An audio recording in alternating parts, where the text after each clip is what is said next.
კოალიცია ქართული ოცნების მერობის კანდიდატმა წინა საარჩევნო შეხვედრების ციკლი საკუთარ უბანში დაასრულა.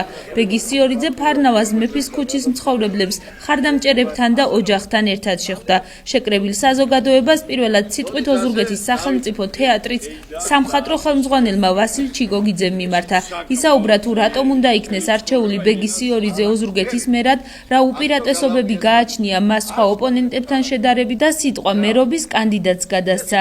ბეგი სიორიძემ მოსახლეობას საარჩევნო პროგრამა გააცნო, მათი პრობლემები მოისმინა და განაცხადა, რომ იქნება თუ არა არჩეული იგი ქალაქის მერად, ამას მნიშვნელობა არ აქვს და საკუთარი უბნის მრავალბინიანი სახლის მცხოვრებლებს საცხოვრებელი სახლის პრობლემის აუცილებელ გადაჭრას დაპირდა. დღეს დავასრულეთ ამ შეხვედრით ჩვენი შეხვედრები. 116 შეხვედრა ჩავატარეთ. გავეცანით თითქმის ყველა ქუჩის პრობლემას, თითქმის ყველა უბნის პრობლემას.